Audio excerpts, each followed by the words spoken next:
Hey, what's going on, guys? Welcome back to Brass Monkey X. So, as you can tell from the title of the video, I'm going to be showing you guys how to build a picnic bench. So, me and my wife, we like to entertain a lot in the summertime. We do a lot of barbecues and stuff. And she wants a nice big table that we can use.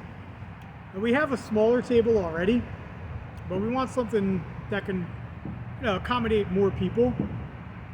And in this economy, we are not going out and paying $400 for a new table when I can build one with some lumber from Home Depot and some scrap stuff I got laying around the house. I could build one for about $100 or so. So I'm just gonna go ahead and build it, because what the hell, I'm not spending that kind of money.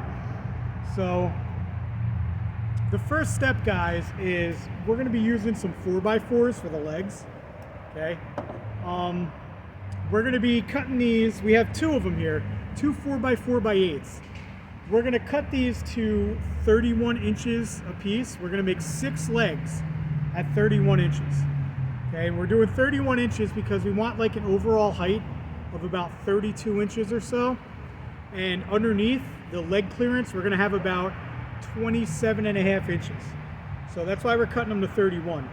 So let me go ahead, I'm going to get these marked up, I'm going to cut them, and then I'll show you guys what the next step is.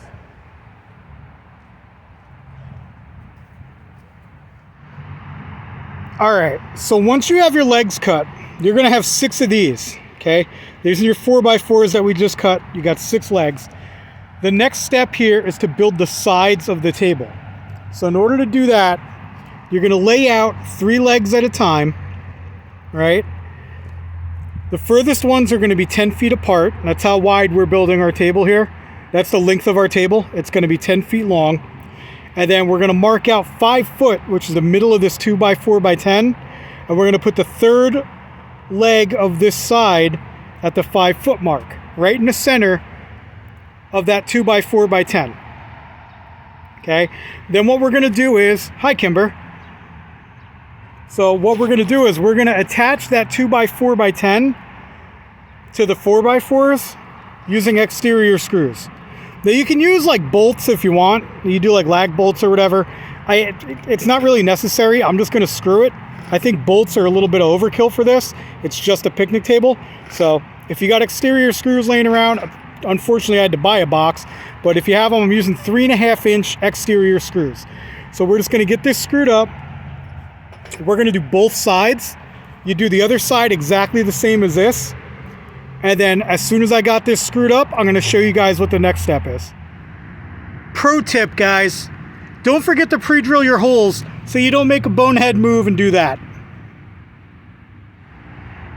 Alright, so the sides of the tables are now screwed together. And the next step should be to, we're going to take a 2x4x8. We're going to cut it down to, you got to figure out how wide you want your table to be. I think I'm going to go with 36 inches. So we got a 2x4x8. We're going to cut that down to 2 pieces, 36 inches long.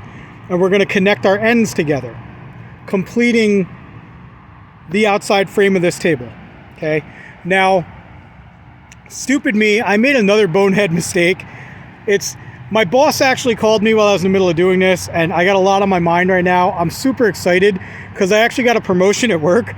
So I wasn't thinking straight when I did this, but I left the outside exactly 10 feet long. Okay, now if you do that and then you put your ends on, you're going to be using 2x4s, which gives you an extra 3 inches. Okay, so the total length of my table is now going to be 10 foot 3 inches instead of 10 foot. I wasn't thinking, I should have cut the sides. I'm not going to go back and do it now. It's not that big a deal. All that means is that when we get towards the end of this build and we're putting our planks on the top, we can't buy 10-foot planks and just plop them on there. I'm going to have to buy 12 foot and cut them down. It's not that big a deal. I can use the extra wood anyway because I'm always working on projects. But a little bonehead move on my part. I wasn't thinking. I'm just super excited. My head wasn't really into it at the moment, but it's not a major mistake. It's not something we need to correct. It's just, it's going to cost me a little more money now because I'm going to have to buy 12 footers instead of 10 footers when I put the top planks on. But anyway, back to what I was saying. The next step is to put the ends on. So like I started saying before, 2x4s, we're going 36 inches wide, just 2x4x8. We're going to cut it down. We're going to screw it on onto either end. So let me go get that done, guys. Okay, so we've got our end pieces on. You can see right here, our 2x4s. We cut them down to 36 inches, screw them on both sides. And now we're starting to look like a table here, guys. Not looking too bad.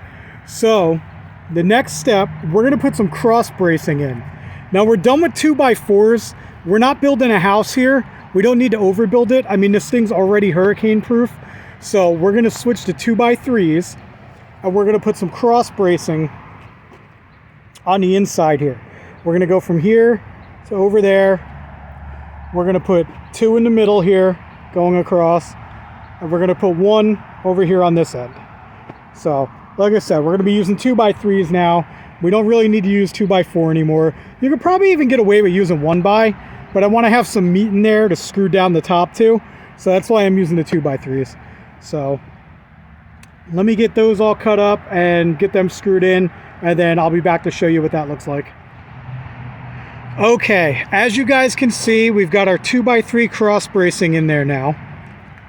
So what I did was I used those 3.5-inch screws on the outside, and then on the inside I switched to 2-inch screws. Okay, I don't, 3.5 would be overkill, so I switched to 2-inch, and I'm running out of the 3.5-inch anyway. So, but all of our cross braces are in. Now, the next step, which I'm not going to get to today, I'm going to have to pick it up again another day. But what I'm going to be doing is I'm going to run some 2x3s, the length here on both sides. Okay, so 2 here and 2 here. 1, 2.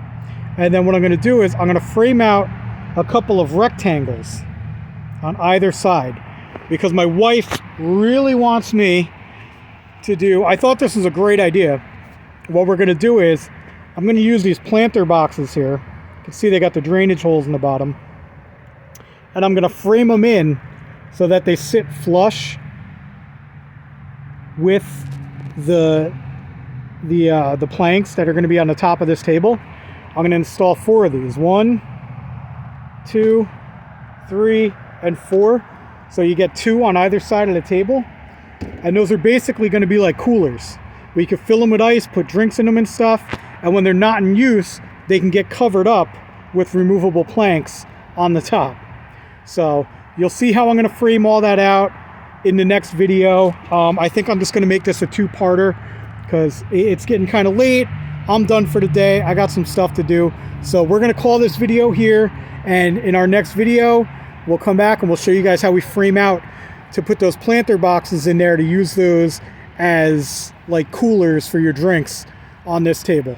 So I guess that's it. So thanks for tuning in, guys. I appreciate you watching, and we'll catch you next time.